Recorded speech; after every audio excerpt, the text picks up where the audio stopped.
Hello Dragon Wisps, welcome to today's video. For those of you who don't know, I am Joseph, or the Dragon Whisperer. Today we're going to be reading chapter 16 of Twilight. I believe this one is called Carlisle. Yes. And before I begin, as always, I'd like to remind you to like the video and subscribe to the channel if you haven't yet to become a Dragon Wisp. And if you would like to support the channel more directly, you can do so at the Patreon and shop links in the description below. The Discord link is also going to be in the description below if you would like to join. It's a good place to talk. It's the easiest place to get a hold of me. There's other people to talk to in there. Some cool people. And of course, if you'd like to play the Dungeons and Dragons game with us. So, anyway, without further ado, sit back, relax, and enjoy Twilight, Chapter 16.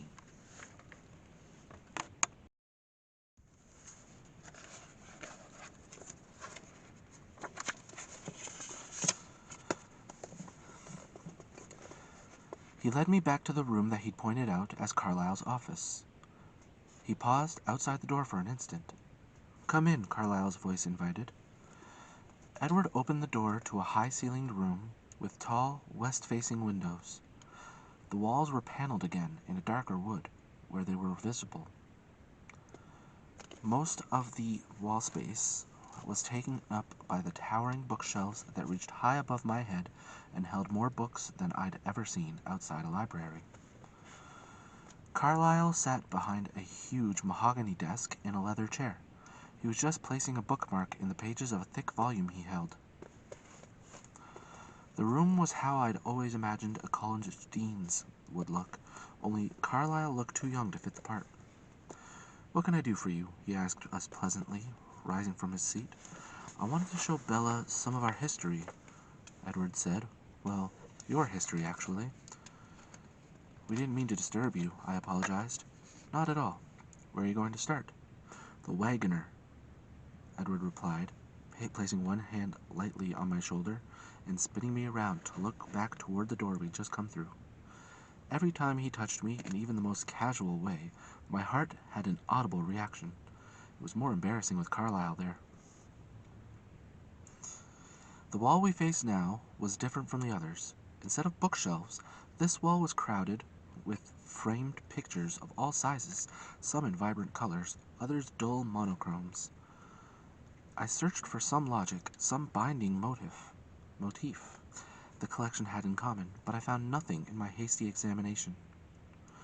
Edward pulled me toward the far left side, standing me in front of a small square oil painting in a plain wooden frame. This one did not stand out among the bigger and brighter pieces, painted in varying tones of sepia. It depicted a miniature city full of steeply slanted roofs,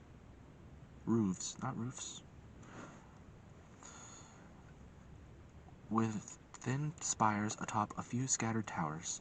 A wide river filled the foreground, crossed by a bridge covered with structures that looked like tiny cathedrals. "London in the 1650s, Edward said.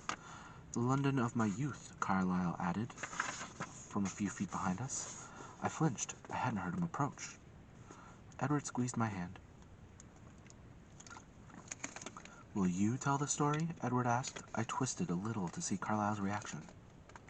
He met my glance and smiled. "I would," he replied, "but I'm actually running a bit late. The hospital called this morning. Dr. Snow is taking a sick day. Besides, you know the stories as well as I do," he added, grinning at Edward now. It was a strange combination to absorb. The everyday concerns of the town doctor stuck in the middle of a discussion of his early days in 17th century London.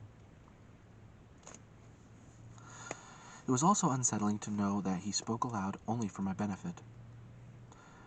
After another warm smile for me, Carlisle left the room. I stared at the little picture of Carlisle's hometown for a long moment. "What happened then?" I finally asked, staring up at Edward, who was watching me.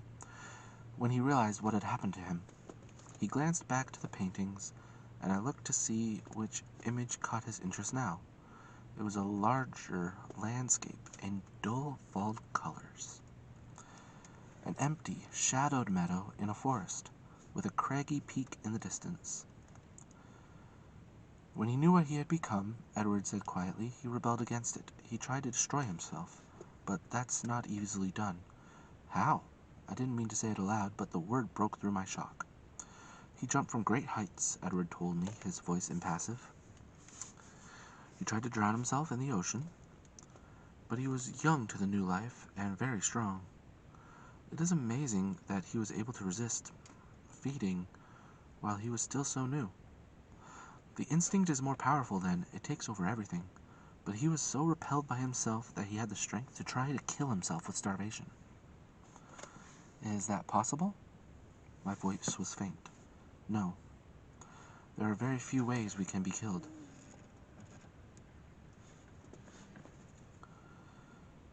I opened my mouth to ask, but he spoke before I could. So he grew very hungry, and eventually weak. He strayed as far as he could from the human populace, recognizing that his willpower was weakening too. For months he wandered by night, seeking the loneliest places, loathing himself. One night a herd of deer passed his hiding place. He was so wild with thirst that he attacked without a thought. His strength returned and he realized there was an alternative to being the vile monster he feared. Had he not eaten venison in his former life? Over the next few months, his new philosophy was born. He could exist without being a demon. He found himself again. He began to make better use of his time. He'd always been intelligent, eager to learn. Now he had unlimited time before him. He studied by night, planned by day. He swam to France. People swim the channel all the time, Bella, he reminded me patiently. That's true, I guess. It just sounded funny in that context. Go on. Swimming is easy for us. Everything is easy for you, I griped. He waited, his expression amused. I won't interrupt again, I promise. He chuckled darkly and finished his sentence. Because technically, we don't need to breathe. No, you promised. He laughed, putting his cold finger lightly to my lips. Do you want to hear the story or not? You can't spring something like that on me and then expect me not to say anything, I mumbled against his finger. He lifted his hand, moving it to rest against my neck. The speed of my heart reacted to that, but I persisted. You don't have to breathe, I demanded. No, it's not necessary. Just a habit, he shrugged. How long can you go without breathing? Indefinitely, I suppose. I don't know. It gets a bit uncomfortable being without a sense of smell. A bit uncomfortable, I echoed. I wasn't paying attention to my own expression, but something in it made him grow somber. His hand dropped to his side, and he stood very still, his eyes intent on my face. The silence lengthened. His features were immobile as stone. What is it? I whispered, touching his frozen face. His face softened under my hand, and he sighed.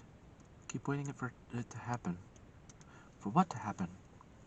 I know that at some point, something I tell you or something you see is going to be too much, and then you'll run away from me, screaming as you go. He smiled a half smile, but his eyes were serious. I won't stop you.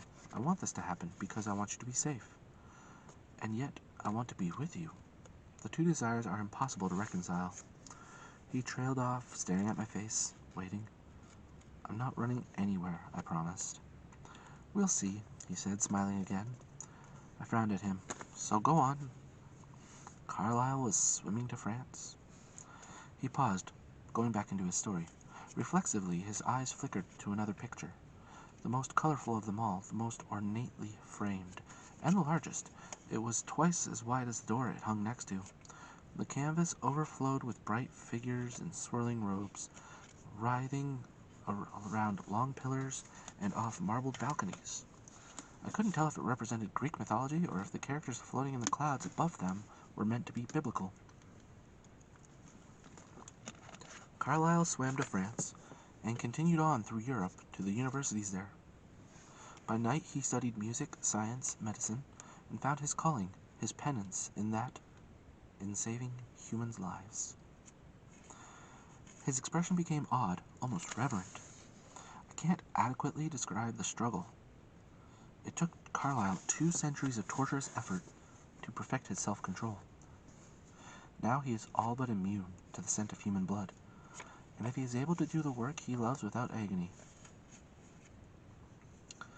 he finds a great deal of peace there at the hospital. Edward stared off into space for a long moment. Suddenly, he seemed to recall his purpose. He tapped his finger against the huge painting in front of us. He was studying in Italy when he discovered the others there. They were much more civilized and educated than the wraiths of the London sewers.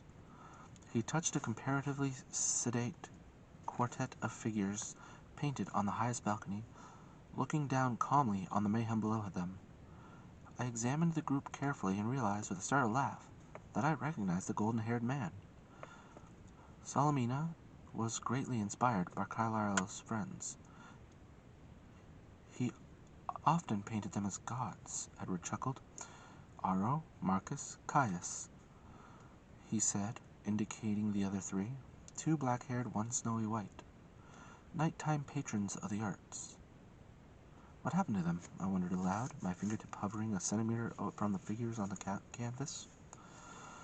They're still there, he shrugged, as they have been for who knows how many millennia. Carlisle stayed with them only for a short time, just a few decades. He greatly admired their civility, their refinement, but they persisted in trying to cure his aversion to his natural food source, as they called it. They tried to persuade him, and he tried to persuade them, to no avail. At that point, Carlisle decided to try the New World. He dreamed of finding others like himself. He was very lonely, you see. He didn't find anyone for a long time. But as monsters became the stuff of fairy tales, he found he could interact with unsuspecting humans as if he were one of them. He began practicing medicine, but the companionship he craved evaded him. He couldn't risk familiarity. When the influenza epidemic hit, he was working nights in a hospital in Chicago. He'd been turning over an idea in his mind for several years, and he had almost decided to act. Since he couldn't find a companion, he would create one.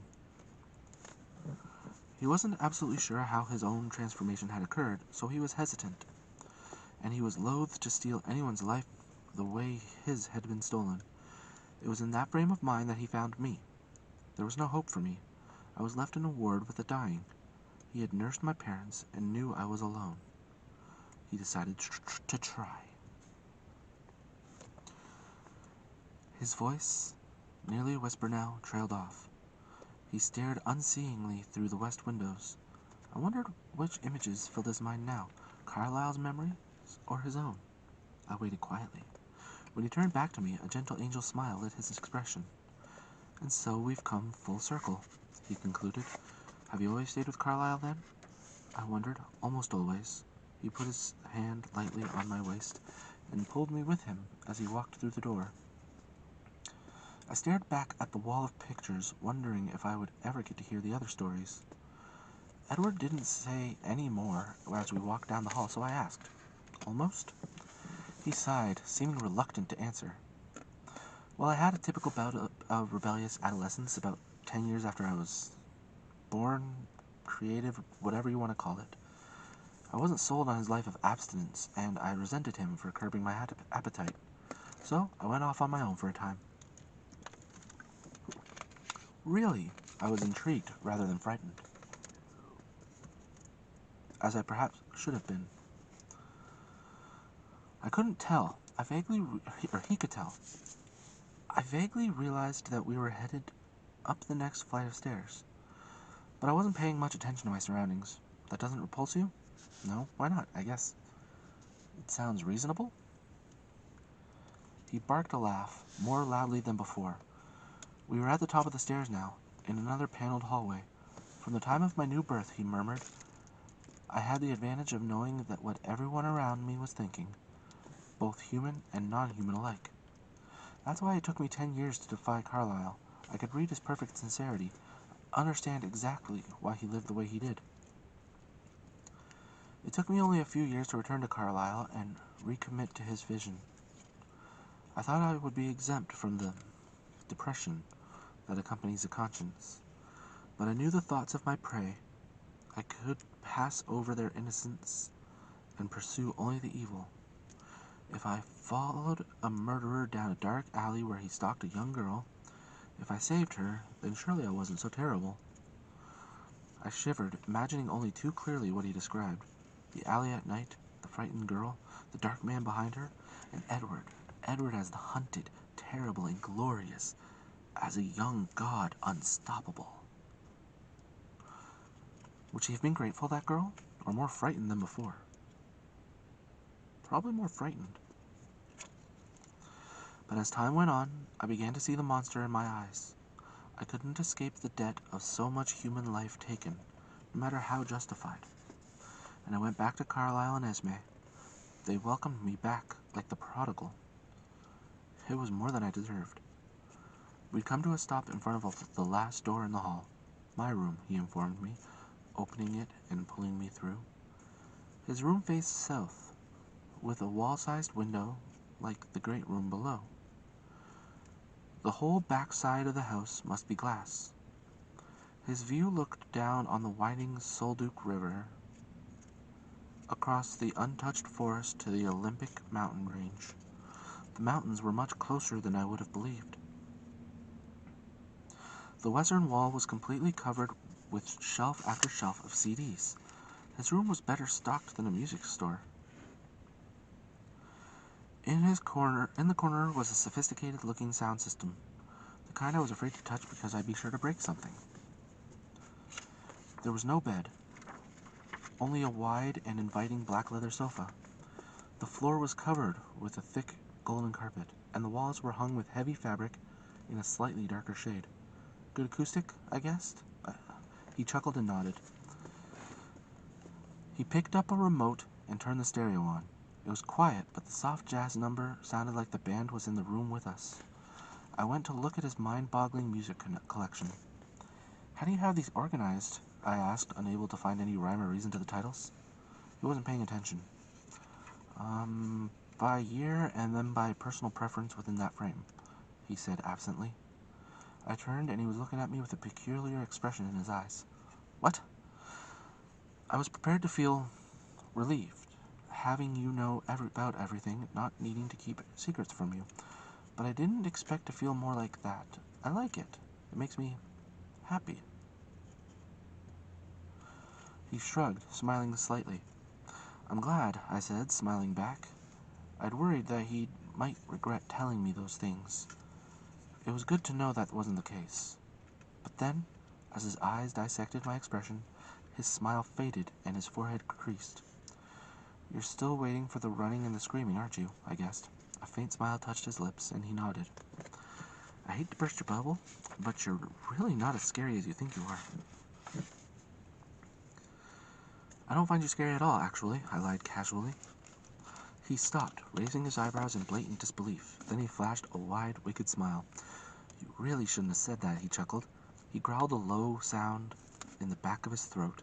His lips curled back over his perfect teeth. His body shifted back suddenly, half-crouched, tense like a lion about to pounce. I backed away from him, glaring. You wouldn't. I didn't see him leap at me. It was much too fast. I only found myself suddenly airborne, and then we crashed onto the sofa, knocking it into the wall. All the while, his arms formed an iron cage of protection around me. I was barely jostled. But I still was gasping as I tried to right myself. He wasn't having that. He curled me into a ball against his chest, holding me more securely than iron chains. I glared at him in alarm, but he seemed well in control. His jaw relaxed as he grinned, his eyes bright only with humor. You were saying, he growled playfully, that you are a very, very terrifying monster, I said, my sarcasm marred a bit by my breathless voice. Much better, he approved. I struggled. Can I get up now? He just laughed. Can we come in? A soft voice sounded from the hall. I struggled to free myself, but Edward merely readjusted me so that I was somewhat more conventionally seated on his lap. I could see it was Alice, then, and Jasper behind her in the doorway. My cheeks burned, but Edward seemed at ease. Go ahead. Edward was still chuckling quietly. Alice seemed to find nothing unusual in our embrace. She walked, almost danced, her movements were so graceful, to the center of the room, where she folded herself sinuously on the floor. Jasper, however, paused at the door, his expression a trifle shocked. He stared at Edward's face, and I wondered if he was tasting the atmosphere with his unusual sensitivity. It sounded like you were having Bella for lunch, and we came to see if you would share, Alice announced. I stiffened for an instant, until I realized Edward was grinning.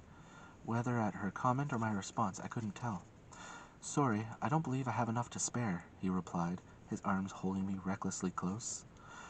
Actually, Jasper said, smiling despite himself as he walked into the room, Alice says there's going to be a real storm tonight, and Emmett wants to play ball. Are you game? The words were all common enough, but the context confused me. I gathered that Alice was a bit more reliable than the weatherman, though. Edward's eyes lit up, but he hesitated. Of course you should bring Bella, Alice chirped. I thought I saw Jasper throw a quick glance at her. Do you want to go? Edward asked me, excited, his expression vivid. Sure, I couldn't disappoint such a face. Where are we going? We have to wait for Thunder to play ball. You'll see why, he promised. Will I need an umbrella? They all three laughed aloud. Will she? Jasper asked Alice. No, she was positive. The storm will hit over town. It should be dry enough in the clearing. Good, then. The enthusiasm in Jasper's voice was catching naturally. I found myself eager rather than scared stiff. Let's go see if Carlisle will come. Alice bounded up and to the door in a fashion that would break any ballerina's heart. Like you don't know, Jasper teased, and they were swiftly on their way. Jasper managed to inconspicuously close the door behind them. What will we be playing? I demanded. You will be watching, Edward clarified. We will be playing baseball. I rolled my eyes. Vampires play baseball? It's the American pastime, he said with mock solemnity. Thank you for joining me for today's video. I hope you enjoyed it. We're about, I'd say, close to 3/4 of the way through the book. So, that means New Moon starts soon, I think, ish. So, as always, don't forget that you can comment below other things, like other videos you would like to see on the channel. I actually encourage it. And, yeah, I hope you enjoyed it. I don't really have much of an outro today. So again, thank you for joining me, and until next time, wait a minute. Right about now, you should be getting the subscribe button up here, latest video on the channel over here, video recommended for you by YouTube over here, and the Twilight playlist over here. So now, thank you for joining me, and as always, have a peaceful day. Bye.